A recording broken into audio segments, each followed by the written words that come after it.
Yeah. And I don't even think they can do that anymore. Oh, We had- there's a. Yep. Oh, you kidding? Good evening, ladies and gentlemen. We're about to start this meeting of July 16th, 2024. Before we do, I'm going to stand for a moment of silence, followed by the Pledge of Allegiance. If you'd like to join me, please feel free to do so.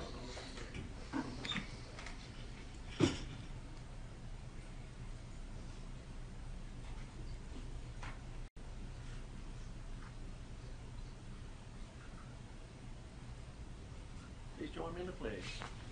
Pledge Allegiance to the flag of the United States of America and to the republic for which it stands, one nation under God, indivisible, with liberty and justice for all. Just these chairs. Yeah, I fixed mine before it's that bad. It needed fixing. All right, first item on the agenda is roll call. Mr. Johnson, have you got the roll? Yes, sir. All right, next item on the agenda is approval of the regular agenda as presented. Is there a motion? Motion approved by Mr. Lacy, second by Ms. Hayes. Any discussion? Seeing none, all in favor say aye. Aye. All opposed? Seeing none, motion carries. Next item on the agenda is adoption of consent agenda. Motion approved by Mr. Daniels, second by Mr. Gregory. Any discussion? Seeing none, all in favor say aye. Aye. All opposed? Seeing none, motion carries. Next item is consideration of the minutes regarding the minutes of June 18th. Motion approved by Mr. Wise, second by Mr. Daniels. Any discussion on that? I'll abstain on this since I was not here from the June meeting. All right, Mr. Lancaster is going to abstain. He was not here present at that meeting. So, any further discussion? Seeing none, all in favor say aye. Aye. All opposed? Seeing none, motion carries. Next item is recognition, hearing, and delegations. We have none tonight, do we? So we don't have any. Matters involving council, we have none of that tonight. So next item is reports from the director. Dr. Lane. All right. So let me begin by saying we've got an update on where we are right now in our budget, and that's the most pressing thing on everyone's mind. I wanted to take just a moment and thank Commissioner Schoaf is here tonight. He's chairman of the Budget Committee, and we have worked a lot over the last few months to try to get across the finish line with a budget. And, we did not get there last night. I appreciate Chairman Schoaf and Mr. Don Schmidt for making a motion to try to come up to close the gap between the school board and the county commission with our budgets. And so he and I talked this afternoon trying to figure out what all of our options were moving forward. And so he was willing to come over here and share his perspective with the school board. And so I'd like to ask Mr. Brewer, if you don't mind, if we could suspend the rules for Mr. Schoaf to be able to speak. All right. Motion by Mr. Wise, second by Mr. Daniels. Any discussion? Seeing none, all in favor say aye. Aye. All opposed? Seeing none, motion carries. Mr. Schoaf, come on down. Right over there. Hey, you've already done better than I do on these votes, Mr. Schoaf, on suspending the rules. Hey, thank you guys, and thank you, Mr. Chairman, for letting me speak. Dr. Langford has come and suffered our slings and arrows, so I will come and suffer yours. I just wanted to lay out where I think potential paths are here, and those paths with different levels of good or less good outcomes. So the first thing I think is important to understand is the timeline that we're under. And I'm sure most of you all are aware. If we have basically a ticking clock through August 31st, and if we don't pass a budget we at the county commission must submit a balanced budget. We have the numbers basically there, but if we do not pass a budget for the schools, it will revert to last year's maintenance of effort. So that's kind of the wall we're facing right now, and I don't think anybody wants that. We can kind of laugh about it, but right now, I don't think 2 years ago anybody would have guessed that Jeremy Mansfield and Bob Brown would be good with giving $7.5 million, 6% extra. I think everybody's good with and nobody wants us to hit a wall where we revert to last year's maintenance of effort. So I think that's the thing that we can all align to and say, hey, we don't want that. So I think we all are in agreement that $7.5 million is something that we know we can do, we know you all need that. Where we have a question around is the roughly 5.5 million more. I don't know if this is working. I'll just try to talk louder. So what, just to get down to brass tacks here, we're arguing over 5.5 million bucks. What I would tell you is that if you look at the votes last night as kind of a proxy for where the entire commission is, what you would see is that it's close, but that I think the votes are largely going to be there for $5.5 million if it is structured in a one-time fashion. If that additional $5.5 million is structured in such a way that it contributes to a maintenance of effort, I do not think that will pass the full commission. Keep in mind that the next budget that gets submitted will go directly to the full commission floor. It's not going to go, we're not going to pass it through everything. It's going to go to the full commission floor. So that's where you kind of got to be looking. So my take on it is that the smoothest and simplest path, and this is a path that I think, we've got two kind of groups here and we all want to fight. It's normal. I don't think either side's going to be particularly happy with it. I think some want to hold hard on the 7.5, and we heard those reasons why. I think there are fine reasons why that's the case. We heard, previous board meetings why the originally more like 15 million was asked, and there are good reasons for that. What we're trying to do is find a way to not hit that wall where we revert back and to find a path that we can all agree on. I think that path is 7.5 million recurring maintenance of effort, which we know, just kind of looking at last year's budget and the trend lines that we can manage that. 5.5 million, we know we have that in capital. Is that capital we could use somewhere else in the county? Yes, but it's also capital I think we could do here. That's my opinion. Not all share it, but I do think the majority likely shares it, and that is important. I can't speak for them, but I think that's probably the case. So what I would posit for you all to consider is a path that builds on exactly that, takes us with the 7.5 million in recurring, and then finds the 5.4 or 5.46, I think somewhere around there in one time. And I think that is likely to be something that we can at least all walk away and not put a gun to each other's head. So I'll pause there to take any questions.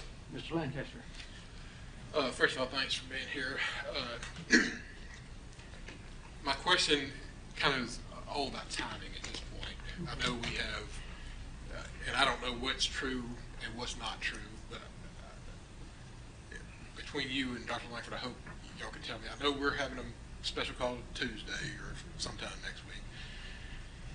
We have to have, y'all have to have 10 days notice, 10 business days notice before Correct. you can meet, right? Yep. And then we also have a contract deadline with the whole stadium thing. So do you think there would be, I know y'all are looking at doing it the 26th. Yeah, And I've asked Dr. Langford earlier today by text to see if there was a chance we could get an addendum to the contract extended. I don't know, that's my main thing. Is, do you think we got some work room for? It would be very difficult, but it is.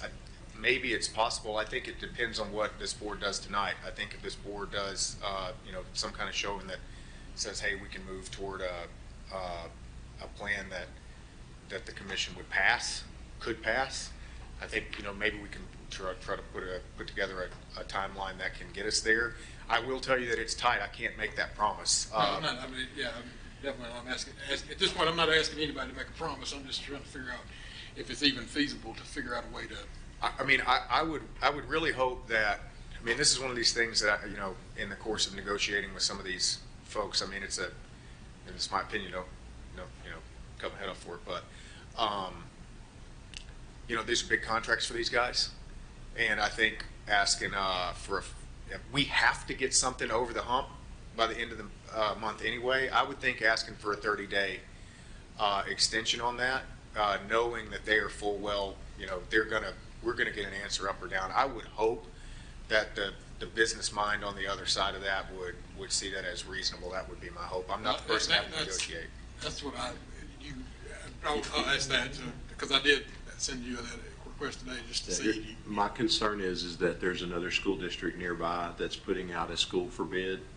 And I have a real feeling that Biskin, our winning contract, might, I don't know this, right? So this is, but informally what I've heard is that they would prefer to bid that because it's a project that's about double the size of the stadium project.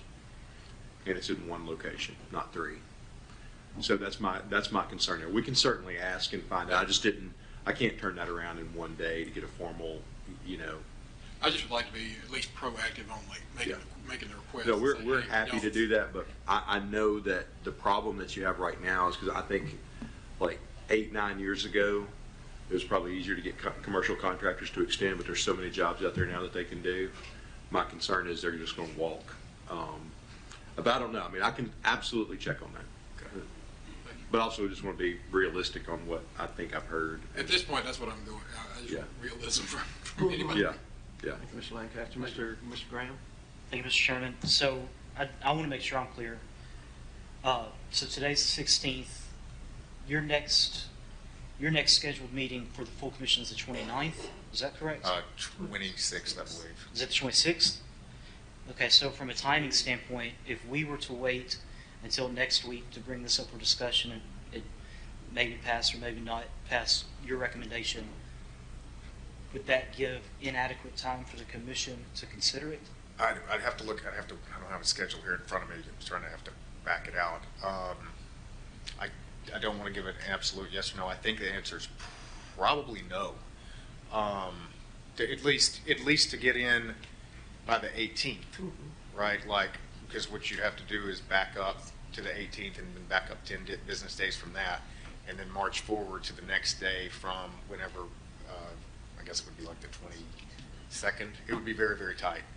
Okay, so there would be less risk of us running into a timeline issue if we brought it up today than if we waited till next week. Ideally, but I don't know. I mean, you may want to talk to Dr. Langford about this. I think he's been doing some digging into how to structure it, and I don't have a perfect answer there either. Yeah, Mr. Graham, I think, so I talked to Mr. Lawing today for about 30 minutes about what our options were. The biggest thing is the state law requires 10 days of notice, and that's public notice from the newspaper. So there's a certain deadline, which I believe was today at noon. That's correct. To notice for I think it's July 29th is the next commission meeting. So I requested this morning before noon that it be noticed that we might consider the school's budget on the 29th.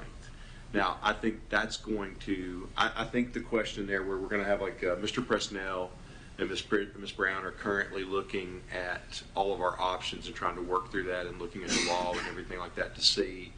This is not a hostile thing. This is just trying to figure out what flexibility we have in the law. So like, and Mr. Shove, correct me if I'm wrong. Let me see if I can explain where I think we are. The sticking point in the action with the commission last night is we met before the last budget committee meeting in June, and so we felt like we were creating the maximum amount of flexibility for the commission to request extra revenue by putting it in other county revenue. Mr. Long's interpretation, which I think is accurate, is that if they put it in that line in the county commission budget, it comes to us, and even though it's specified as other county revenue, it rolls in as maintenance of effort, and there's obviously not a majority of votes to add another $5.4 million to the school budget in maintenance of effort. So the question, I think we're in a little bit, I mean, it's weird because I don't really think, like I agree with Mr. Shove, I don't think there's enough animosity between all the different stuff. Like I think everybody really wants to get this, I think there's a majority of the county commission that wants to get this, just like there's a majority of the school that wants to get this done and build football stadiums and pay our employees, and they want to pay their employees and everything else, because holding up not only hurts us, it hurts every employee in the county, everything too. So the question is how do we structure this in terms of the $5.4 million in a way that doesn't trigger having to renotice and do all that stuff? Like, I don't think that it matters whether we act tonight. After I talked to Mr. Lawing, that's when I sent y'all the email that we pulled the budget thing off tonight, because it's hard for me to ask Ms. Brown and her team to find what's the best financial strategy in about 12 hours, you know, and then give y'all time to consider it. So, I mean, especially if the deadline, now, if we can find a way that doesn't trigger the notification and we can meet, we could certainly do a special call meeting earlier. I don't think that would be, I mean, I could recommend that we do that, and I don't think there would be a problem with that, but that's going to be something that our attorney, Mr. Sittler, Mr. Lawing, Ms. Brown are going to have to probably, I'm going to guess, research a little bit and look into tomorrow. So I'm not sure, yeah, my understanding, and Mr. Sharp, you may have a better understanding than you've talked to Mr. Lawing too. I believe, like, I don't know what he noticed to the paper today at noon, and that would probably indicate, because when I talked to Mr. Lawing earlier, he was not planning on including the school budget in the notice. And I don't know that we did. I haven't Yeah. seen it. I haven't seen it either, but I don't think we have. I don't think we did. At which point, we're going to have to look at a series of special called meetings, most likely, I would think. Unless we wait until the August meeting. It's, you know, if the, you know, there's a series of kind of steps here and they're like a binary. If, you know, you're able to make a call and if the director's able to make a call and, you know, get a 15 or 30-day extension, I think all this becomes not nearly as big of a worry. If we can't do that, then it's a little bit more, it's a little bit more pressing. I've spoken with Mr. Long about this. At the end of the day, if you're not ready to put together a proposal that you know is going to kind of pass our finance team's sniff test in making sure that you know those two things are bifurcated out. If that's not ready, then it probably doesn't make any sense to, you know, you could try to take a swag at it tonight and then, you know, it wouldn't be right, and then we'd be right back where we were. So, you know, if it's not ready, it's not ready. It just kind of is what it is. Yeah, I'm just, you know, my concern is if the notice has already gone out, like I know how those newspaper notifications work. Once they hit that deadline, it goes to print, and they're not, which is weird because it's mostly online, but that's still the way they roll. Secondary to that, I was at the meeting last night too because I wanted to observe firsthand what the discussion was. Bless you. And as I understand, the proposal was that that $5.5 million would come in the form of a supplement outside of our maintenance of effort. If it is in the form of a supplement, does that mean that the county commission is the one who approves the bids and No. that kind of thing? No. Or is it just set aside? No, we would set it aside as a line item in capital and then kind of hand it to you. We wouldn't be the ones. We wouldn't be overseeing the bid process for that because, I mean, that wouldn't even make sense, right? I mean, there's not that 5.4 is not there's not an exact 5.4 million that's earmarked. That 5.4 million, to your point, is a supplement for a broader set of projects that you're asking for. So I mean, even if we could, I don't understand how it would be. We wouldn't really be able to do it, even just execute on it that way, even if we were legally able to. Yeah, no, that's not how it would work. Ms. Andrews? Yeah, just curious within the legalities of the bid and bid rules and so forth, because of, you know, we put it out and we say, hey, these are going to be good for 60 days. Is it within legal limits for us to even request an extension? That's a good question. You're at the grace of the person that won the bid. I know that aspect. Like I ought to check the legalities and everything. So we can make the request to them and it not hinder any of the other components as far as Right. since there was multiple people. It's going to make them jumpy, but jumpy doesn't mean they're not going to. I mean, they've won a bid that we approved. We're pending being able to sign it. I mean, I guess in theory they could pull their bid, but I don't think with the relationship that we have with Biskin that would happen. I think we can make the request. But I do think that there's just being truthful, I think there's a strong chance that if we get, it's actually, just so you know, like the 16th is the Friday. I checked to get today, noon on that Saturday, so the 17th at noon. We've thrown a couple dates around. I've been guilty, like, sometimes when you're on your feet talking for 2 hours, you misspeak a date or something. So it's noon on August 17th is the last time that we have where we can sign the bid for it to be binding. So we can certainly ask for a 2-week extension. I'll be happy to do that tomorrow, but I don't know what I don't know what their timeline would be to get back with us on that. I suspect it would be pretty quickly, but that's not something I can. So it's not answer. within the legal limits, and the other company who also bid, there's no concern about repercussion from them Yeah. saying, hey. Those it's kind of- are some clarifications that I need to Okay. get. And then another clarification for Mr. Schoaf, y'all are still meeting on July 29th? Y'all We will are. have a July meeting? We have- just- that's our- Okay, so you'll be July 29th, just not Correct. address budgets, and then the budgets are scheduled for August 26th? 26, correct. And I said 26th earlier. That was for the August 26th one. The 29th one is just this month's regular. 'Cause I regular think there scheduled is some commission meeting. confusion because of the discussion last night with August 26th, that I think there's some assumptions that y'all are skipping July, and I was like, I don't think that they No, can. yeah. So July is still happening as well on the 29th and then the 26th. And then if there's any possible special called meetings, and just to clarify, because I've had a couple people say too, that it's not Commissioner Schoaf that would be able to call those special That's called right. meetings, it would be Commissioner Hyde. That's correct. As chairman. That's correct. Okay, Ms. Andrews, Mr. King? Yeah, Mr. Schoaf, if, let's say, the votes aren't there, is it possible that the county commission can pass a budget that includes just the 7.5? Or is that, are we beyond that at this point? We can only vote about your budget up or down. That's why I'm here. If we were able to line item something, I would just line item it, but we can't do that. We can only give you a thumbs up or a thumbs down. Okay. So, what I guess I'm basically saying is, as it's, and again, I'm not here speaking for the full commission. I'm just kind of reading the room and looking at what I'm seeing. I don't think the votes are there for the thumbs up as it is, right? I mean, I made the motion yesterday to send it back, but I didn't want to send it back here with, cutting out the 5.4 supplemental. But I was overruled by the budget committee, which I'm just one vote in there ultimately. Nevertheless, here's the things I can say with a high degree of confidence. The budget as it is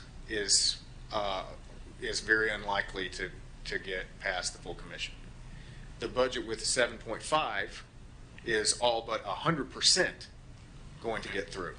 The 5.4 is likely to get through if it is, I think, very, very likely to get through if it is structured in such a way that it does not contribute to maintenance ever. Does that make sense? Mm-hmm. Thank you, Mr. King. Mr. Wise? Thank you, Mr. Chairman. I'm going to come in at a little different angle.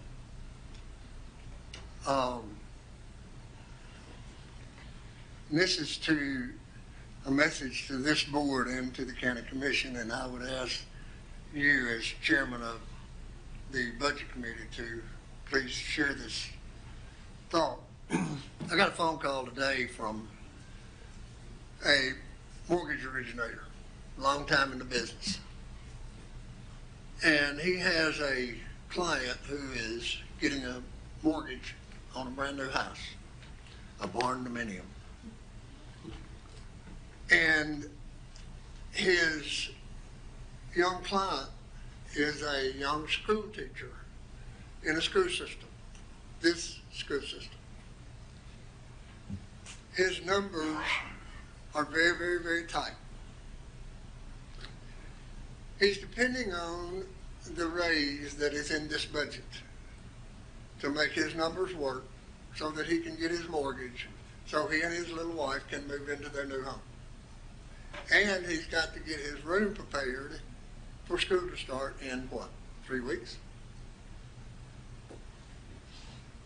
The decisions we make around this half moon and the decisions you all make on the other side of town affects a lot of people's lives. I have a son, a school teacher, and he's expecting a raise. So is this young teacher who's trying to get his house mortgaged. So please share with your fellow county commissioners, as I am doing with my fellow board members at this moment, the decisions we make affect a lot of people. And we don't need to take that lightly. As a matter of fact, we need to feel that pressure, because it's very serious pressure. And we need to do everything that we possibly can to get this budget approved so that people can continue living their life and do their best. Thank you. Mr. Wise? No one else? Mr. Show? Thank you very much for being here. We appreciate it. Thank you all. And go back to you, Dr. Langford. All right, thank you, Mr. Sherf. I appreciate it. Let me just again say, you know, it's funny how over the last 2 years, you know, as we work through things and learn how to process and work together, I have to say, I've told Mr. Schoaf a number of times, I've said it in here, being budget chair on the county commission is by far the worst job you can have, because you got to say no and make everybody mad. And you know, I'm good friends with Chris Taylor and Kevin Pomeroy. They were previous budget chairs on the county commission, and I think they probably ought to start some kind of mutual support group or something, because you know, I think everybody can agree you take a lot of rounds when you do that job. It's not an easy job, and I appreciate Mr. Schoaf. He's been very transparent. I appreciated, you know, we had a misunderstanding of what the revenue was going to be initially when we built our budget. It would have been really easy for him to have thrown me under the bus in front of his committee, and he did not. He took the time to explain how I got the number that we shared here, and how they had the number that they had, and we're really close to working through. And I think it's good, you know, to pick up on Mr. Wise's point. I think for both the school board and the county commission, this is about 2% of each of our budgets. Like, we can get this done in a way that allows us to build our athletic facilities, that allows us to pay all of our county employees. We've got significant compensation increases on the county side and on the school board side. And I think, you know, I'm optimistic. I'm not going to lie, I wasn't terribly optimistic last night on the way home. I'm much more optimistic today as the dust has settled. So I wanted to but again, I just want to extend my thanks to Mr. Schoaf for, you know, he and I don't agree on everything, but we're able to just talk and share and find common ground and try to find a way that best benefits the county. And I'm always appreciative of that. So thank you, Mr. Schoaf. I do appreciate that. All right, so I wanted to talk a little bit about, I'm not going to run through everything that I did last night, but unfortunately, the county projector system doesn't work with Maxwell, and it also doesn't work well with PCs. So that didn't leave us anything else to use. So I wanted to run through some of this just in terms of laying out where I think we are, and then I'll lay out some of the things. Most of it I've already kind of hit today. I can tell you that we've been working all day today on trying to find out what all of our options are. I just don't. I would love to get something done tonight, but I just, you know, to be able to give you a solid recommendation, there are still some things that, some X's that we need to put down, and some I's, you know, dot I's and cross T's and things like that. We will try to turn that around as quickly as possible, because time is of the essence. That 10-day notification thing on budgets is tough. Mr. Graham, I will 100% check with Mr. Lawing in the morning to see if it was in the newspaper, and then with our legal teams, county and school board, to see if there's a way where we can get on that 29th agenda. Because I would like, you know, I mean, on one hand, the athletic facilities, but employee compensation, you know, it's a nightmare. I mean, as Mr., you know, you don't think about it, as Mr. Wise said, we got people that are trying to buy homes and things like that that really need that extra $2,000 or $3,000 to count, or $6,000 for some of our classified employees. They will receive that money eventually, but you know, we need that. But it's also very hard for Ms. Brown and her team. They basically have to run 2 payroll systems simultaneously and try to track that and keep up with it. So we want to get this done as quickly as possible, but you know, at the same time, $5 million is around 2%, but it's also still a significant amount of money, and we don't want to make a mistake where in February we're saying, why on earth did we move so quickly in July when we could have stopped and asked some questions and deliberated a little bit. But I think we're pretty close, and we're going to push on and deal in good faith. At least that's going to be my recommendation. But I wanted to share some things that I shared with the commission last night. Y'all have seen a lot of this, so I'm going to run through this part pretty quickly. I'm really proud of my team, here, around here, over there, and the ones that are not here tonight for the work that they've done on this budget. If you want to know some of the effects of the promised compensation, Ms. Dam, how many hard-to-fill jobs do you have on your board currently? Teaching positions, and right now have Previous years, we've had upwards of 23. I started last year with 23 of them. yeah. That's what. So that shows that we were spot on where we went with our additional revenue or additional compensation for special education. That's school psychologist. That's a whole other story. Yeah, yeah. Don't yank defeat out of the jaws of victory, Norma. Take your win. But I'm really proud of the team because those actions have. I mean, Mr. Wise mentioned that about a teacher to get a pay raise for a home loan. It has a huge impact on the way that we're able to serve our kids, and that's a big deal. And I'm really proud of the work that they have done because they have stuck to this. Because it's easy in other school districts. We had someone that came here from a different school district, and they were in a meeting that Ms. Skinner and I were in, and at the end of it, their remark was, "You didn't speak to the director of schools in my previous district unless he spoke to you." And they're like, "Well, most of the people here just call him Scott, and he'll sometimes you don't ask him because he will talk to you." Jeremy says that almost every day. Anyway, I'm proud of the work that our team does to answer this question because we didn't have any bickering when we cut a lot of things that people really needed for their departments and for schools because we had to get to something that we could pass and something that was fiscally responsible. We've talked a lot about who our students are. I'm still amazed that we have 60 plus dialects in 90 plus nations. When I started teaching in 1999, I was at one of the most diverse schools in Atlanta, and it was 45 nations and 55 languages and dialects, and we're double that now in Sumner County in terms of the nations, including a large number. I think this shocked a few people last night at the commission. We have a lot of recent immigrants, refugees from Afghanistan that have moved here whose parents fought for the United States during the war on terror, and now their kids are here being educated. I think that's pretty exciting for us as Americans to see the American dream expanded. Our EL students have increased, I believe, 194% since 2015. I believe when I came in 2018, we had about 660 EL students, and now I believe we're over 1,700. So we're increasing our number of EL students exponentially. We've also gotten really good at helping them learn and grow. Again, I said this last night, and I'll repeat it again, and I've shared it in here before.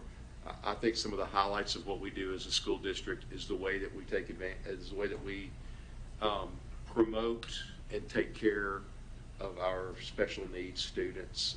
I'm always excited. Special Olympics is a great day, but beyond Special Olympics, I can tell you that one of the things you'll see, I was a high school person with a brief foray into middle school. I had a boy, Spencer, who the saddest day of my time at White House High School was when Spencer turned 22 and could no longer come to White House High School. I told his mom she could just bring him up there a couple days and leave him. Spencer sang Christmas carols every day. It didn't matter how hot it was or what month it was, he sang Christmas carols, and he was a joy to be around. He did shock the world in his last IEP meeting. He turned 21 on the day of his last IEP meeting, and his special ed teacher, who was very naive, made the mistake of asking him what he was going to do, and he said, "I'm going to go home and have a meal with my dad." His dad was a firefighter in Metro, and I don't know if they had the beer or not, but Spencer was really excited about it. And but if you go to a pep rally or you go to a prom or anything else, so the way that our CDC students are connected into our schools, it's a joy to see, and the work that our teachers and staff do every day is so impressive. And increasingly, you know, we've talked about this a number of times. Our instruction department team will have a presentation probably in September to lay out where we're going with Sumner Ready. You know, we've been working on it for a long time. We had some big initiatives that we'd hoped we'd be able to share in July, but Vol State had chosen a new president. We're going to meet her on Thursday, but because of their transition of leadership, all of their programs, some of the ones we've been working on, you know, are kind of on hold until the new president gets here. So hopefully by September we'll be able to make some announcements on Sumner Ready and Sumner Gives Back. Again, we've been through our budget goals, but again, I think that I'd like to praise, I praised my team earlier, I'd love to praise our board because I think we've really done well here to invest in preparing students for the future in their first career, provide opportunities for students to learn in real world settings, increase compensation for all staff, address critical school facility needs, and continue to innovate as a school district. So I'm excited that this budget, I think, does all those. Ms. Dam's success at recruiting special education teachers is one big step in that direction. I would also point out with our Teach Sumner team, we're rocking and rolling at recruiting students to go into that program, and it's going to be a godsend for us in the future. So I deeply appreciate the strategic investment that the board made in for us being able to certify our own teachers. You know, I love this slide. This was the picture on the left is a little girl at Beach Elementary on their career day. And then one of our Liberty Creek students that got her pilot's license last year and just graduated is going to Purdue to major in aviation. You know, Ms. Skinner and I are doing bridge evaluations right now with principals. We've met with 9 elementary principals so far. And one of the principals today was discussing how he's noticed a gender gap in their reading and math scores. And he's like, one of the things we're going to address next year is making sure that we're naming for, obviously, male students, it's good to read. And for female students, you can also do math and science. And I appreciate their devotion to that, but part of that is naming STEM careers as viable for our female students. And we want to do that and celebrate and continue to push that. We do that a lot. If you haven't seen the Beach Elementary Career Day, it's really cool. You know, I thought Country Day was the best thing Beach Elementary did, but I remember Miss Andrews, like a decade ago, before any of us were involved up here, asked me the origins of Country Day because I went to Beach Elementary, and I was like, I don't know. I know they did it in 1977. That's the earliest I can vouch for. But I've got pictures of girls holding roosters for back Yeah. in the 40s, black and white. So yeah, my year, not to go too far down the rabbit trail, my year we had a pet parade. And somebody had a dog, and so a Beagle House. Somebody had a rabbit, and we had a little rabbit chase during the Country Day pet parade. But Beach Elementary was a little different in those days than it is now. But a great commitment to learning, and that STEM Day is really exciting. They did a tremendous job with that, and we have those across the county. I've shared this story before, but these 2 young men are so inspirational.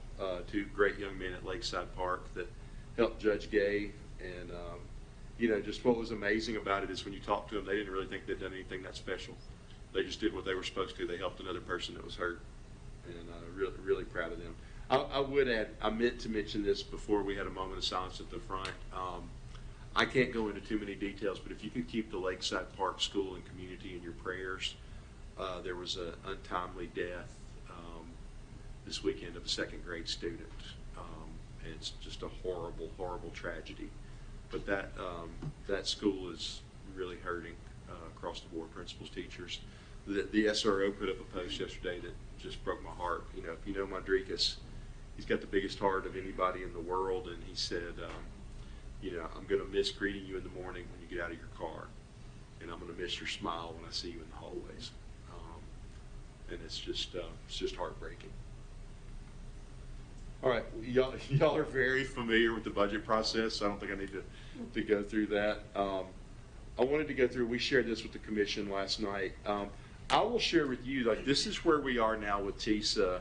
As we think about what our reserve funds are, the state is increasingly moving a lot of grants that we've just gotten 100% over the years. They're moving them to this TISA formula. So this is the money that we received from the state. Towards the end of the year, we received a letter, Ms. Dam received a letter that pre-K classrooms, the funding for a pre-K classroom was increasing from $117,000 per classroom to $121,000 a classroom. Sounds great, right? First time in years that they've increased the allocation for pre-K classrooms. Then, last week, we got a letter that said, by the way, we will be funding this based on the TISA formula of 70% coming from the state and 30% coming from the county. So they increased us by 4,000 to cut us probably by 15,000. So, that's the new math that we're adjusting. It's the importance as we think about budget decision over the next few weeks is there has to be some flexibility built in because there are a lot of things like this that we're starting to find as we get more, we're just starting to get into the granularity of TISA as things roll over, as they build out new databases and ways to track students. TISA is completely a student-funded system, and it's going to be really important for us to master that. I did want to showcase, I shared this with the commission last night, and I think I shared this with y'all. The TISA budget sheet that we received, the legislature, rightfully so, was fed up with giving money for teacher pay raises and school districts not giving it to teachers. So they now restrict a certain amount of the money you get from TISA for teacher pay raises. So you can see that it's about $3.9 million that's restricted, which doesn't approach, the increase that we're giving to teachers this year. But that's our portion of the $125 million statewide dollars that were dedicated for teacher raises this year. So what we shared last night was the projected revenue for 24-25, $139 million. That includes the $5.4 million in additional capital, not maintenance of effort. I haven't had a chance to talk to Mr. Presnell and Ms. Brown yet. We believe that there's a way to enter into an agreement between the county commission and the school board to agree that money isn't maintenance of effort, and I'm hopeful that we can get that worked out. But that's going to require us to talk to Mr. Sittler and Mr. Lawing hopefully tomorrow to get that worked out, and that would be something that we could vote on at the next meeting to say that we'll accept this $5.4 million, not as maintenance of effort. That would be a consideration for the board. But we need to make sure before we go down that route, because we're so tight on time, we need to make sure that that's something that's agreeable to all parties before we don't want to burn 2 weeks of pivotal time on our budget for something that's not going to be agreeable to both sides. Shout out to Mr. Glover and Ms. Brown. They found this opportunity today about 2:30, 3 o'clock, and they worked hard, and they got to meet with Mr. Presnell about an hour ago to kind of talk through and see. I haven't even had a chance. I mentioned it to Mr. Schoaf right as he walked in because they were still meeting and trying to see if that's something we could do. So I'll talk to him after we get done, but I did want to share that with you. I did want to show, just so you're aware, this is the budgeted revenue that we've used and then the revenue received. So, just remember that as we're moving forward, we can probably reach a deal this year with the commission. Next year is going to be tight. So just remember that we're going to receive probably in 24-25, based on projections, we're going to receive less than we received last year. So just be aware of that. Above our $126 million maintenance of effort, but less than we actually received in county revenue last year. And that's just another, you've seen this slide before. And then, we cut, the school board voted in June to reduce our expenditures by $2.1 million. There was a point last night, I don't know if I worded this incorrectly, but there was a point that I didn't imply that the county commission had cut our revenue or anything like that. I appreciate they put $7.5 million more in. What I meant is that we had reduced our expenditures by $2.1 million from the first run of our budget. And I just wanted to highlight where we made those cuts. I did want to run through, and I'll go through this very quickly again. We've had a lot of questions about fund balance. I had Ms. Brown pull those numbers. So fiscal year 23 is what we showed in the fall. And so that looks like this. The comptroller's audited total fund balance was $125.9 million. All right, if you go through and break that down by category, you can see that 35,000, almost 36,000 of that is internal school inventory. That's the inventory of stuff at the individual schools. Internal school restricted is the cash that's held at the end of the year at each individual school. This is for, sometimes schools will hold fundraisers and they can't quite get there to what they want to do that year. or they pull a couple years' money, or they just don't spend all their instructional funds, or different things like that. So that rolls back to the school. So that's in reserve. 34,000 is carryover from a federal grant. That 3.9 million is money that's in child care and preschool, and that can only, by the grant, can only be spent in, it can only be spent for those specific purposes. School nutrition, 12.3 million. If you remember, we approved a lot of capital expenditures out of school nutrition back in February or March, I think. We can spend that money on capital to upgrade cafeterias. We cannot spend that money to cover the cost of school lunches for individual students. We can only spend that on, there's a very restricted list of things we can purchase with that. Probably the best way for us, there always has to be some money in that reserve, but we're going to spend that down primarily on upgrading cafeterias across the county. We have a lot of needs there. Restricted hybrid stabilization, that's cash held in TCRS to offset future contribution rate increases. That's another, if anybody wants an overview of how TCRS works, that's another time. And you know, we basically have two retirement systems. We have for those of us that were grandfathered into the old system, and then newer employees have a hybrid system that's mixed. So we have to hold reserves to make sure that we got enough to cover future changes in the way rates are paid. So this was 2023, we had 29.9 budgeted expenditures over revenue to cover what we had budgeted. 27 million was allocated by the or was designated by the board, but not allocated to specific purposes, and was held in reserve. And then $1 million in federal projects. Federal projects, you have to expend the money first and then basically turn in a receipt to get reimbursed, and you can never go negative in a federal account. So you have to have enough money in there in that one. You know, we increased this, I think, one of the first years I was up here, because we didn't have enough in there to float, especially when ESSER started hitting. Those were massive expenditures, so we had to increase that to $1 million just to stay there to make sure that we don't go negative in a federal line. They do reimburse, but you have to expend the money first, meet the requirements, turn in the reimbursement, and then they refund it. And then restricted reserve is 10.5 million. That's the TCA required 3% reserve. So out of that 125 million, you can see the 30.3 million. That's if you subtract all that from 125 plus the 27 million. So the fund balance that's available to the school board for 23-24 to allocate was about 57.4 million. If we look at this for 24-25,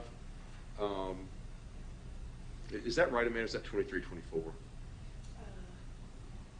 Oh, no, this is right. Yeah, this is 24-25, I'm sorry. Yeah, if you look, this is what our current, this is on page 8 of your budget book. We've been through this before, but that's what we're looking at for our projected fund balance. So you can see it's going to be significantly less. There's still a couple things in there that's not on the other one that we still got estimates on a couple. That one that's restricted for instruction at $16,000, that's Governor Alexander. Former Governor Alexander put career ladder money in the late 70s, early 80s, I guess early 80s, to pay teachers more. We still have a few teachers that receive $16,000 worth of career ladder money. If you've been here 20 years ago, it would have been higher. We're not going to name anybody, might still be getting that, but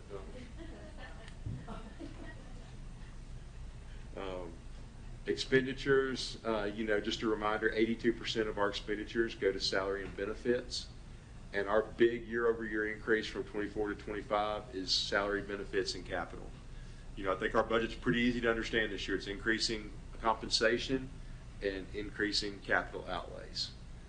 Investing in our staff, you know, we went through this a lot about the challenges. This was something that I wanted to point out to the commission tonight, or last night, you know, that 54.4% of our employees are in that red triangle, you know, with an average of $12.79 an hour. This is life-changing. To go back to Mr. Wise's point earlier, this is life-changing for them. It doesn't get us to exactly where we want to be. It's a big first step. It's the biggest first step, I believe, we've taken in the history of Sumner County on classified pay. And again, this is where we were going. Our original compensation plan would have cost about $45.2 million.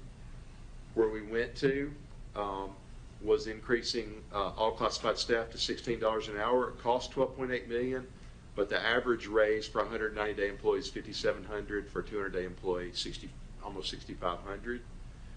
Increased new teacher pay. I'd like to highlight two things. I've had a lot of questions about this. The $2,200 increases for new teachers. The average amount for all teachers is $3,000 because we smoothed out the pay scale. That's $9.4 million with a step. So I'd like to highlight that starting teacher pay has increased by $11,700 since January 2020. If you compare that with what we're doing on classified pay this year, if you get a question about why the larger increase on classified pay, this basically smooths that out and puts both sides at about 35% since 2020.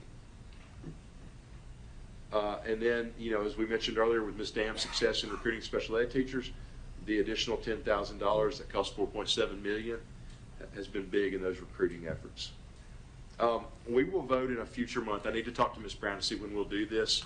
We'll have to vote on the rates for insurance. We anticipate a little bit of an increase, but what we want to do to keep, I think, Mr. Lacey, you mentioned this, is what's the increase going to be for employees? What our plan is to recommend to the board either a 1 or 2 month employee benefit holiday.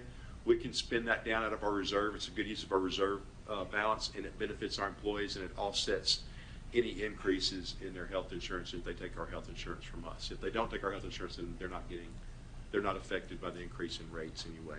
And I want to give a real shout out to Ms. Brown and her team. They have managed our health care tremendously. I think when we do the health care rates, I'd like to get a presentation on our benefits package. My nephew currently works for a startup where they're trying to create a Zillow for healthcare costs and benefits packages, because it said, nobody really knows what it costs to get a colonoscopy or a hip replacement. And different groups that are self-insured pay wildly different amounts. And, they had just done kind of a cursory look at ours, and they're like, your benefits package is really good. And we need to celebrate that and promote that. But I think, some of the things that we've added for employees in the last couple of years is we've added an x-ray machine at Ellis. We're adding one at Portland. We're adding physical therapy at Portland and Ellis. We're adding weight loss that moves us beyond just doing Ozempic and the other one that I can't think of, whatever that is. Those drugs are very expensive. They're effective, but we won't know for another couple of years what the long-term consequences of those medicines are. But what our weight loss plan is, it eventually moves to those drugs, but you move through first, like coaching on nutrition and things like that to lose a certain amount. And then there are other medicines that help. But that helps our long-term health care plan in terms of, in terms of reducing type 2 diabetes and other things that lead to, some of the massive, and it just, our employees are healthier and they're better and they have higher quality of life. And that's what we want. So, yes. Yeah, we've dramatically increased the mental health benefits. I don't know if you've been able to notice, but a month and a half ago, I know this will come as some shock to y'all. I got diagnosed with ADHD, and they put me on medication. I wish I'd done it like 25 years ago. So does Jane. Lots of people, Tammy. So I apologize if I've been flighty, and sometimes I snap out of it. I'm into hyperfocus. But it's been life-changing for me. I've been able to take advantage of that to get in very quickly to get that medication, and it's been very helpful for me. I think we also need to name that, for our employees to know that we have these things for you to take advantage of because it's good for you. And it's free, and then we have other mental health services as well, and it's very quick. I was able to get in within a day and have medication within 2 days. So that's been great. Another thing that I'm really proud of the board and our school system for is paid maternity and paternity leave for all employees. If you remember, we only had to do this for certified employees. The board voted to do it for all employees, and I think that's another big thing for our employees. And we've seen a big uptick in especially fathers taking paternity leave to be with their children and families. And I think that's a good thing long term for our employees and for our families. I serve on a board in another organization, and they were studying how many first-year employees they lost because of the investment that you make in training. And it's fascinating, the studies that are done for that and the cost of that. And, the more that we can put together our benefits packages to support our employees and to communicate that to them so they can take advantage of the services, the more it helps them to be healthy and happy and successful. And then, of course, here's just a summary slide of our compensation plan with all the different costs associated, and then the positions that we added. I wanted to run through these just real quickly. I've already mentioned Teach Sumner. The nurse trainer is a position we're really excited about. We trained 200 bus drivers on Monday. We're training a large number of coaches. We've got more principals asking. I think after some of the events we've had, like the one in Portland, the one at Station Camp High School, we've had several others where having somebody that knew CPR, we've had several folks that would have passed away, even with the AEDs that we have in schools, had it not been for somebody there to give CPR. This nurse trainer will do a lot more than just train CPR, but just having the ability to train. When we have 5,000 employees, you never know where it's needed. We had a maintenance employee that collapsed a couple months ago, and somebody there had been trained in CPR, and they were able to deliver CPR until the ambulance got there. It's just life changing. All right, athletic facilities and capital projects. I shared this with the commission last night because I asked Mr. Harrison for an updated list, and I'm sorry, I meant to email it to you. I always try to give y'all information first before I share it with another group, but we were kind of on the 11th hour, so I didn't get a chance. I knew we were meeting tonight. I think this is pretty exciting. We ended up spending $14.7 million on our school-based capital projects. And so if you look at what we did last year, we bought 12 school buses. We did flooring in a number of schools. We did whiteboards in 2 schools. We paved Merrill Hyde. We're close to having the central office paved. If you notice, though, even just being smooth, it was a lot easier to park in tonight. We haven't lost anybody. Furniture, HVAC, roofs, lighting. We did a tremendous amount of capital project work across the county this year. We also did the gym floor at Station Camp. It had been damaged at least 100 times, and that new gym floor looks great after we replaced the gym. I wanted to highlight this just because this gets thrown around a lot. The $15.8 million that was moved in the fall was not new revenue to the school system. This was money that was in our reserves that the school board voted to move.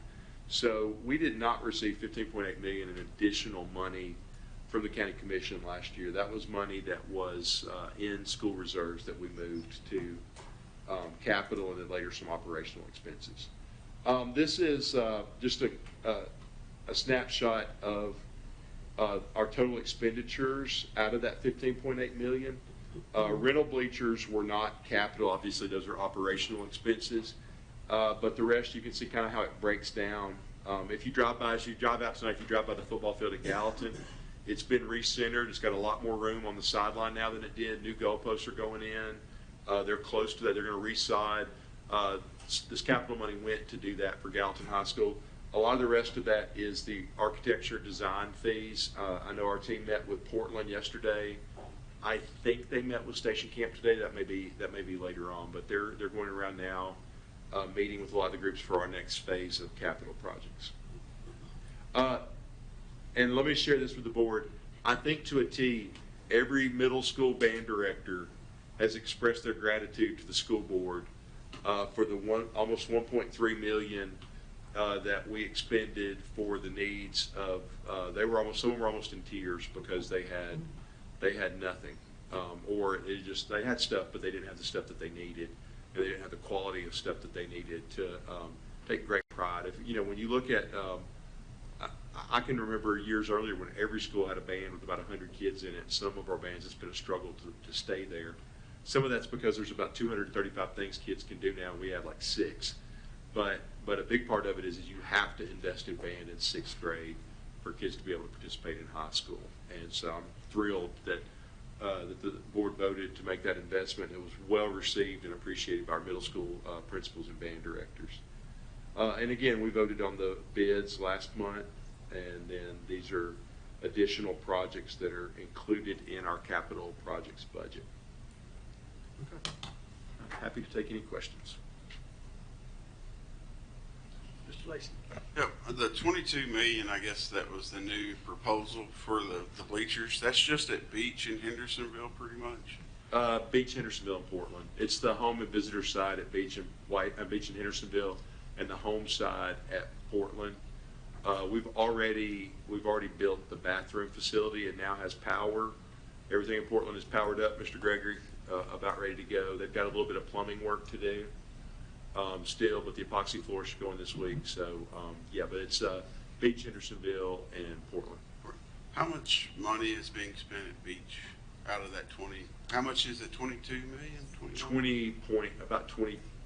It's about 20.1, somewhere right around there. How much of that's being spent at Beach, Hendersonville, Portland? So in the bids, the contractors had the option to bid each individual project or to bid all projects together.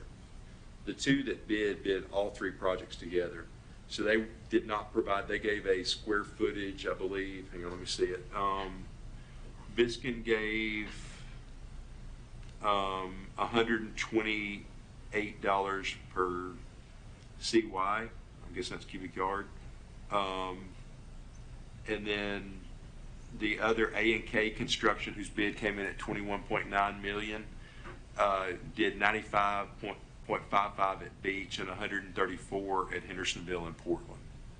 So they're not going to, the way they chose to bid it with all three together, because they saved money by bidding all three as opposed to breaking down each one. But they're probably, most of those large contractors like that are not going to give you a detailed breakdown of each when they choose to bid all three. Because one, they don't want everybody to be able to figure out how they do their math, and then, but then also, they're buying all that stuff at one time and then sending it to the three locations. But Portland, they're just getting, what's Portland getting? Just They're the white getting bleachers? home-side bleachers, Home-side bleachers. lights, fencing, the bathroom facility's already done. Yeah, theirs is the smallest of the three projects. Thank you, Mr. Lacy. All right, seeing nothing else, we're done. Moving on to the next item on the agenda is new business, discussion and action regarding reduction of retainage to Liberty Creek Middle School and White House Intermediate School. Second. Motion approved by Mr. Wise, second by who? Whoever you want Mr. to do. Alexander. Any discussion? Mr. Lancaster. Oh, I just would like to is everything good on both of those buildings, start, on Yep. time and everything? I've seen tons of pictures from both, just for, one's in my district, one is a former principal from my district, so, I feel like it is, but I just feel like, want to hear it from you that we're good to go. Yeah, if you'd asked me that same question before we opened Liberty Creek High School a couple years ago, I would have been like, oof, I'm worried. We're in good shape at Liberty Creek Middle. Are they still going to be doing punch list things and things like that? Absolutely. I feel like if you know Dr. Mason, we're going to be in really good shape at White House Intermediate. And I think, Mr. Bennett's got whether you want to call it a blessing or a curse of having gone through two construction projects. He's a veteran of managing it. What I've heard is that by the end of last year, the constraints of having both schools in the same building, it was hard to work things at the end of the year like talent shows and honors days and different things like that. So everybody's so excited to have their own space. I haven't heard any calls of panic and everything. I drove through the other day and looked at Liberty Creek Middle, and it's good. It's always like you would love to have the grounds and everything looking immaculate for when we do the ribbon cutting, but when they've got all that heavy equipment and everything, and they're still doing everything, that's going to probably be. And if you throw a lot of seed and stuff now, while it's 135 degrees, it'll die. So some of that'll come a little bit more in the fall. But we're in good shape. Do we have the sewers hooked up? Or will they be hooked The up? sewers are good. That's always a need to know if we're gonna have sewage at these schools. It's the finest sewer in the history of Sumner County. The flushings work. Okay. Ms. Lancaster? Oh, yeah. All right. Seeing none, no other discussion, all in favor say aye. Aye. All opposed? Seeing none, motion carries. Next item, discussion and action regarding release of retainage for SCHS soccer building project. Motion approved by Mr. Lancaster, second by Ms. Andrews. Any discussion?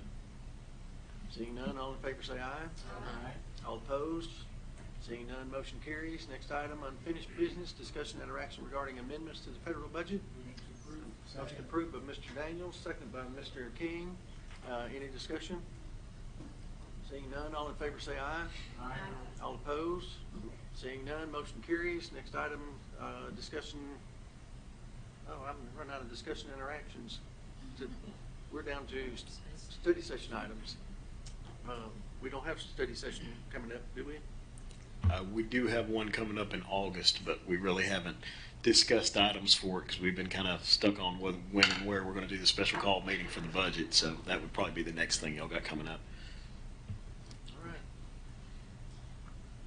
Next item is communication from the board, review of the board evaluation of the director of schools. I will say that I was pleased to see the high number, 88.8% for a director.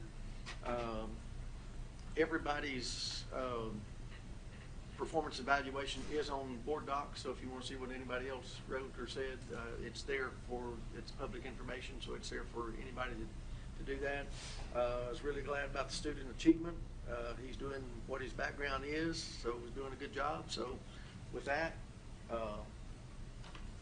Ms. Hayes, you want to start off tonight? Yes, sir. I think we started with Mr. Lacy last time, so So, Chairman Burr, we are having a special call meeting next Tuesday? that's Is what that I it? heard. Okay. We'll put that on our calendars. Yeah. And with the discussion of the, just a reminder of the Liberty Creek and the White House Intermediate ribbon cutting next Friday, the 26th.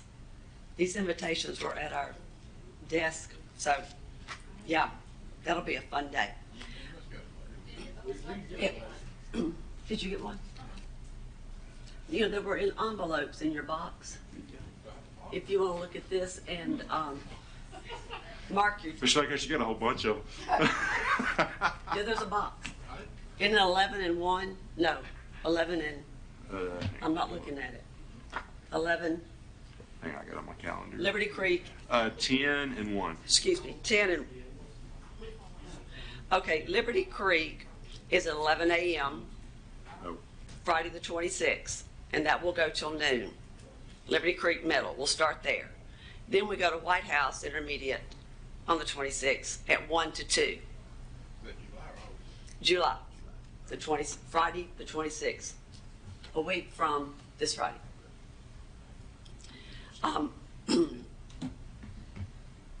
Because I've been in communication with Ms. McKay and Mr. Schultz and have gotten pictures, but all the listings of all the work that has been done on the capital projects, the floors at Indian Lake are phenomenal.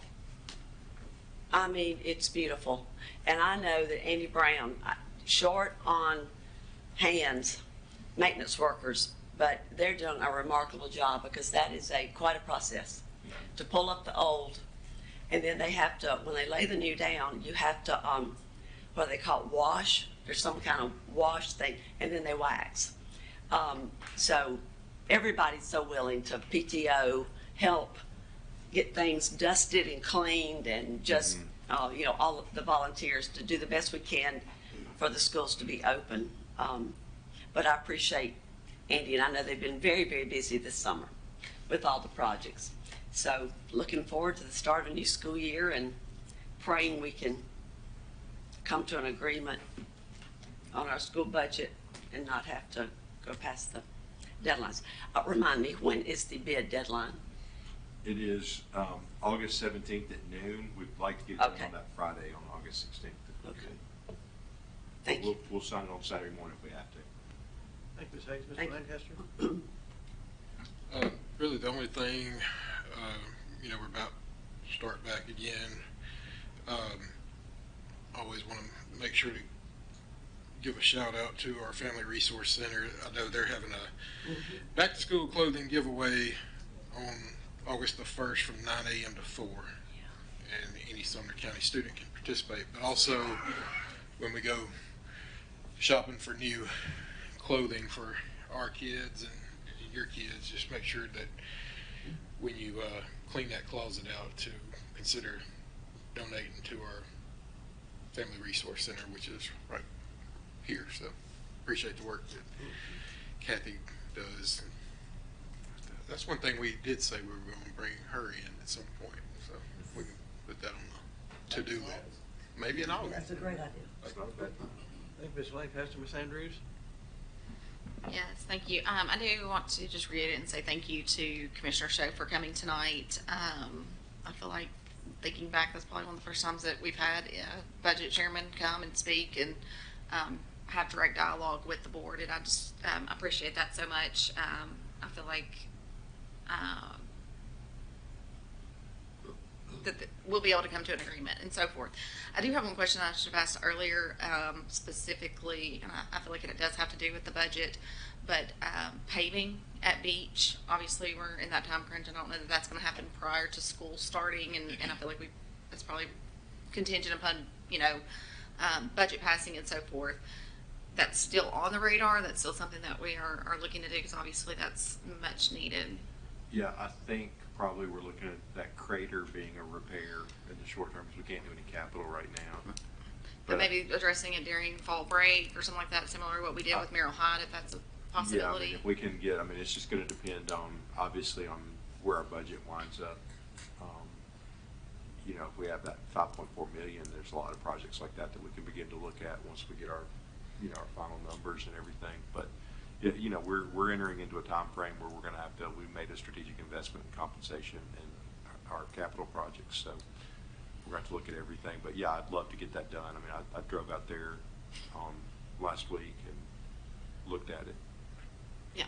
That's a whole. You can fit a whole bag of Quick Creek in that one. It's a STEM project. Yeah. No, I just know as it. schools open back up and people come back on campus and stuff, I'm anticipating that being a question that's asked. Right. And so just so that I can say that, yes, it is still at the top of a capital list, and it is something that we're considering. We're just waiting on. Yeah, our paving projects, like we knocked out the worst one, which was Merrill Hyde last year. Right. I think this one was the second worst one. And then I think Beach is close behind. The only thing that in my mind might hold it up is we'll have to talk, like if we get the budget approved. For instance, I'll say like when White House High School, we had I can't tell you how bad our parking lot was in 2014, but we were doing that big renovation and we had to wait until we were done with the renovation because of all the heavy equipment. The only hesitation for a long-term paving at Beach that I would have is if we're moving a lot of heavy equipment in to build the athletic facilities. We'd have to think about where we paid versus where we didn't, just in terms of, you hate to spend a couple $100,000 on paving and then run Heavy massive equipment, yes. I also just want to say thank you, and I believe everything should be good, but I did notice earlier this summer that some air conditioner units were at the annex at Beach High School, and I know as school starts with the temperatures where they are, hopefully all of that is connected and ready to roll. I know Andy Brown and his team are rocking and rolling. This is their kind of, kids are out of buildings and they're really able to knock out some major projects. So I just appreciate them. Amanda Brown, I want to say thank you to you and your team. I know y'all have diligently been working over the budget, and a lot of times you guys are ones that are behind the scenes and don't get the thanks that y'all often deserve. And so I just want to say thank you. Thank you, Ms. Andrews. Mr. King? Yeah, so I'm not going to be here next week, and so I'm going to miss that meeting. I'm out of town for a hockey tournament for my son. But I do want to share some thoughts on the budget. I appreciate Matt Schoaf coming and sharing. He mentioned the smoothest path forward, and I'll just share my thought on that. I think the smoothest path forward is to stick to the original agreement that was discussed, 7.5 plus 1 million in capital, and I think that's what's best for our community at this point. I think there's unanimous support for that, and at the county commission. I think there's going to be a couple abstentions, so I'm really concerned that there's going to be 13 votes for this additional 5.4 in capital. And if that's the case, man, that's a risk that we're going to be taking with teacher salaries. And if the timing doesn't work out for the 29th, that means that teachers are going to be on the job for about a month, not knowing what the outcome is going to be. And so we can guarantee that they can, if we can make it work, the budget work with that original agreement, 7.5, I think that we should try for that, because there would be unanimous support for that, and we could guarantee that they would know that they're getting their raise. Otherwise, I think it's a game of Russian roulette. There's a big risk there. I just don't think we should do that to them and make them wait. I think there's options the board can do. If I was here next week, I'd make several more proposals like I tried last month. I agree with Mr. Wise, who said, we should do whatever we can. There's a lot of people depending on these raises. I noticed there's $29 million in budgeted expenditures over revenues. That has historically just been a plug on paper, and so I think there might be some room to maneuver there. But I think the smoothest path forward is to stick to the original agreement and avoid any potential fallout in at the county commission. So, thank you. Mr. King, Ms. Hawkins? Just want to remind everybody that early voting is going on right now, and I encourage people to vote. This is your voice. This is your time. You can make your voice heard. You can go to Sumner County Elections to see a sample ballot. It's very short. You can be in and out in no time. So I would just ask all of Sumner County to exercise your right and privilege that's been fought hard for to vote. Thank you. Thank you, Hawkins. Mr. Daniels? Yeah, I just wanted to comment that the presentation that Dr. Langford did earlier, one of the things that he really focused on, was one of our goals, and one of his goals is preparing students for that first career, whether it's a CTE, a certification, college, whatever that is. And, I was kind of thinking about that, here during the meeting because of a couple of things that happened over the last couple of weeks. So I've got 3 kids that have graduated, 3 that are still in school, 1 in high school, 2 in middle school. First time I won't have somebody at union and on different schedules, so that's going to be a little bit weird, I think, for a little while. But I've got my oldest son, took automotive classes, and so he's in an automotive field. My not oldest daughter, but second daughter that's old and graduated, she's at Vol State right now, and she was really involved in theater and drama, and she thinks maybe she'd like to become a theater teacher. And so those are some things that she's looking at. My oldest daughter, she just graduated from Western Kentucky in the spring in May, and she's a Spanish major and business administration. I think she was a minor, maybe major, but I think she was minored in that. We had convention last week for Servpro, and it was in Nashville, and so she had the opportunity to go down and meet some of the people on my team. And my owner was talking to her, and she's like, "Well, why Spanish?" And she said, "I don't know. I got into high school, and I really liked my Spanish teacher." And she, I just loved that class and loved the language, and decided that's what I wanted to do. And because of that, it's a little bit bittersweet, but now she's been offered a job, and the next month she's going to move to Houston, where she's able to use that language that she picked up because of a teacher in high school. And the reason I share that story is I think about what we're trying to do as a board, and I think a little bit about our staff and our students and our teachers. And it's pretty cool to be able to sit here and see all the things that we've done over the last 16, 14 years that I've been on the board, 16 for some of these board members that are about to transition off. And I sit here and think, there are going to be students in our schools that are going to walk into a classroom sometime next year, and because of a teacher or class, they're going to decide that's what I want to do with the rest of my life. And I think that's pretty awesome. And I think that's a big compliment to the people that we have in our schools and our staff and the opportunities that we provide to them. So thank you. Thank you, Mr. Daniels. Mr. Wise. Thank you, Mr. Wise. Mr. Graham. Thank you, Chairman. I'll follow that. I'm going to use my time for a shameless plug. I know Dr. Langford and Mr. Daniels a couple times at meetings and in discussion after meetings, there's been an idea to float to have a year-end kind of musical theater production where all of our high schools get to participate. We don't have that, but what we do have this weekend and this past weekend, but this coming weekend at HPAC is Footloose the Musical, and I am proud to say the leads of the show are Gallatin High School and Liberty Creek alum, and 75% of the show is made up from students from Beach, from Hendersonville, from Gallatin, from Liberty Creek, and from Westmoreland High Schools. And it is a phenomenal show. I've already talked to people who said they're coming back to see it again. And so, you know, if there was an all-star game for the fine arts and for musical theater in Sumner County, it's happening this weekend. I recommend everybody go see it. Thank you, Mr. Graham. Mr. Gregory. I'd like to say some good things about Portland High School. Their AP scores this year were the highest, excuse me, thank you, were the highest that they'd ever been. And Dr. Langford and your staff, compliments on the budget and the academic, from what I'm hearing, is very good in our schools. Thank you. Thank you, Mr. Gregory. Mr. Lacy. All right. I have no comment. Thank you very much for being here. We are adjourned. I feel so adjourned. You knew I would, didn't you? I knew you would. I had a